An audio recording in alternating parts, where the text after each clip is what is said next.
Sunil, it's a pleasure to have you.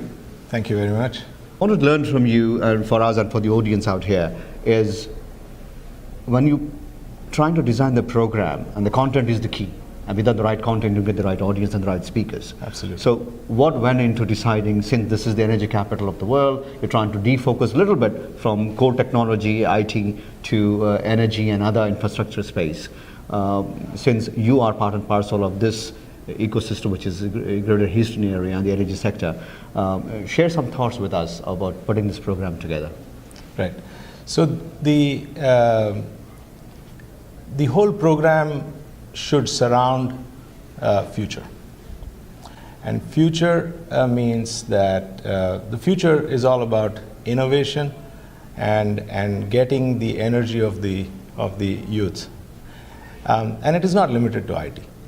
It is limited. It's limited only by the imagination. So what we decided was look at the entire kind of picture of future as we see it, the population, the requirements, etc., and what will it take in the entire sort of business world to be able to get the young focused for a better future. So that's how we came up with the STEEL sort of framework for the inspiration bit, the innovation bit, and the technology bit.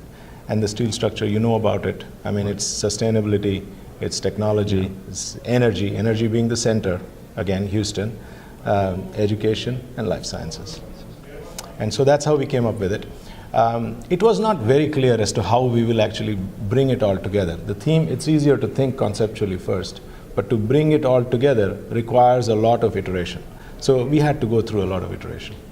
The other important component is the team that you build around this content. The right players are important who have to have the domain expertise. Correct. And the other players are the people who will go out and reach out to the right industry leaders to bring to the right segments. Right. So another thought process is without the right team in place you can't build a better content. So your thoughts again. Well, there we are fortunate.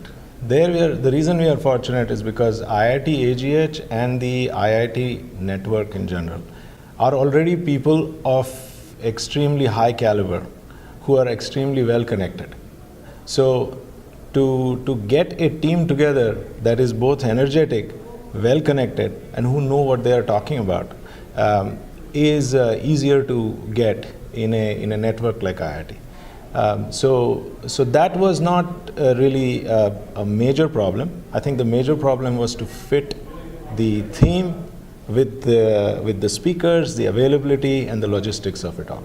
That was the major problem. Getting the team together was relatively easy, I would say. Yeah. Focusing on to the greater Houston area and the energy capital, as I mentioned earlier, and since most of you guys are based out of here, I wanted to take you back to your career.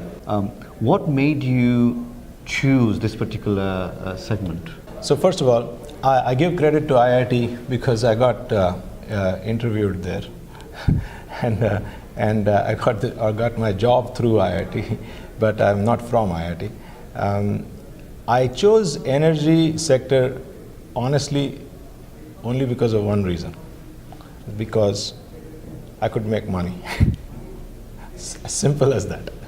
I joined the sector only for that. And then I realized that actually energy sector is an extremely exciting sector. We can travel globally. There's a lot of technology that goes into it. There's a lot of capital, and there's a lot of people. So all of that comes together in energy, and you have to deal with geopolitics. You got to deal with anything. Obviously, not all of it you have to do at the very low level, but as you go up the ladder, you have to do this. So that was a very exciting thing. So to me, I continued with energy, and I think that is actually a central part of any country's development anyway.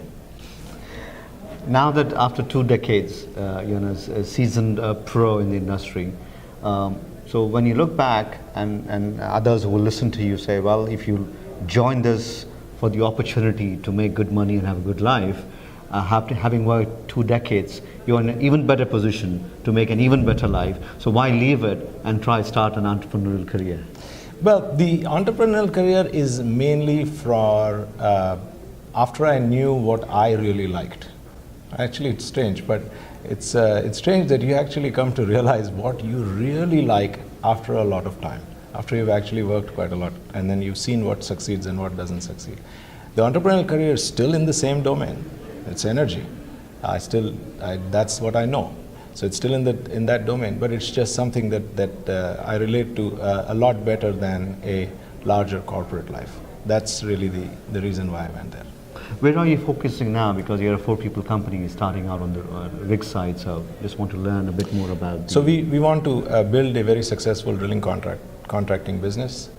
We targeted UK because that seemed to be the right. The timing was right to be investing in rigs and going there and building jack-up rigs. They're 400-foot sort of harsh environment, high specification rigs, and the cost of building them and the capacity of building them in China is also quite, timing was good for that. So we were able to finance the whole thing, and then we targeted that. The plan is to make it bigger, and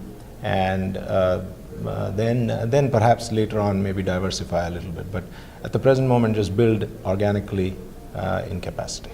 So there's this question that most professionals would want to ask is, at what stage do you decide that now's the time to take the risk and leave the comfort zone? Is there a calling? No. Entrepreneurship is a irrational act. So you just have to know whether it is for you or not. I don't think any amount of spreadsheets and analysis and all that can tell you that whether you should do entrepreneurship. It's kind of, to some extent, in my opinion, a knowing yourself and knowing whether you like taking risk or not. If you do, it's worth doing. Okay. Yeah, and you have to be aware that there is going to be failures, and you just have to learn and move forward. It's a fabulous job that you guys have put together for the conference, and congratulations on behalf of everyone who's attending the conference for a great job, well done, and good luck in the new entrepreneurial venture. Thank you very much. Right. Thank you very much.